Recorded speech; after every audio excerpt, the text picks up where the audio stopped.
Alhamdulillah bisa kumpul ngariung bukber sareng keluarga. Nya guys, alhamdulillah we geuning ieu teh bisa kumpul ngariung. Samemeh bukber teh ieu teh nya guys, abi teh isuk-isukna teh ka pasar heula. Biasa we ieu teh balanja heula jang persiapan engke. Tuh geuning nya guys, ieu oge di hareupeun pasar teh geus macet. Atak ieu teh ka pasarna teh jeung bapana barudak we titah panganteurkeun. Atuh da lamun ku sorangan mah moal bisa kabawa. Singkat caritana ieu teh geus nepi we ka imah. Tuluy we balik ti pasar teh Bipera teh ngajak cenah hayu urang ka sawah urang neangan tea genjer. Heueuh atuh hayu. Caritana teh ieu teh nya guys, bukberna teh erek bari liliwetan. Jadi jang lalab cenah nya guys genjer teh. Eta oge aya terong ejeung bonteng, ejeung peuteuy, tapi cenah ieu teh pesen ti adik kembaran abi hayang genjer. Heueuh atuh da meureunan nya guys, di Madura mah eueuh genjer. Jadi we meureun hayang genjer ieu teh. Teu teh hayang genjer langsung petikan tinu sawah meureun da aya oge di pasar karolot. Nya atuh nya guys, ieu teh nareangan we abi jeung Bipera jeung si mamah teh. Alhamdulillah we ning ieu oge arayaan genjer teh jeung deui geus diarala we parena jadi babari ngalana teh. Singkat caritana ieu teh nya guys geus sore deui mulai sibuk ieu teh di dapurna. Tah geuning ieu teh bapana barudak mah jeung salakina si Dede keur mungkusan mie jang engke ka masjid. Meureunan meungpeung keur salapan likur we. Tuh ning ieu teh bos Papua oge nyumbang kopina cenah ieu teh. Nya guys, alhamdulillah we sakitu ge bisa berbagi. Ku atahan we ieu teh berbagina teh dari ku sangu mah sok sieun teu katarimakeun. Tah ieu si bapa teh hayang kacai nya guys, da cenah ari di tengah imah mah era rek ngompolna teh jadi we ieu teh kacai heula. Atuh da biasana ge ari ngompol mah da make pispot. Tuh ning di tengah imahna teh loba jelema jadi si bapa teh ka kamar cai heula. Tah nya guys, ieu teh berbagi tugas we, abi bagean ngagorengan, si Dede bagean ngagorengan asin eta teh ejeung nyangu. Kitu nya guys, da nyanguna teh diliwet we kana kastrol. Tah atuh hayang enak geuningan hayang seungit ari dina kastrol mah beda jeung dina magicom. Kitu aya dina magicom mah sehari-hari oge dina magicom, aya dina kastrol mah meureunan taun kali ieu si Dede teh. Taun kali we mun di lembur hungkul eta oge. Ari pek teh geura ieu nyangu dina kastrol teh gigih keneh da eta atuh da tadi teh masak teh bari ngobrol we geura teu fokus kana sangu liwet. Jadi we sangu liwetna teh diseupankeun kana langseng. Singkat caritana geus magrib deui we geus adzan ieu teh. Geuningan ieu teh barudak teh geus kana gorengan mah langsung we ieu teh kana permen. Heueuh cenah permen musik ieu teh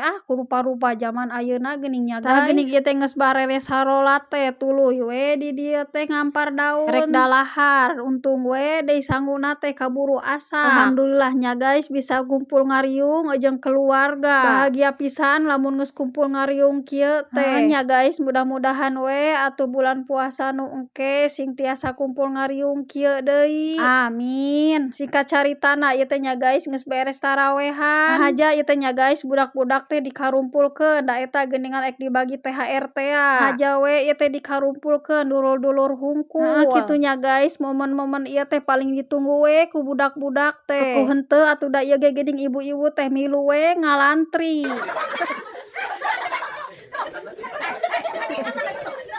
Kitu nya guys, bagian ibu-ibu mah rarecok we eta teh. Hatur nuhun pisan, mudah-mudahan rezekina sing kagentian deui ku nu leuwih-leuwih sarta sarehat sadayana. Amin.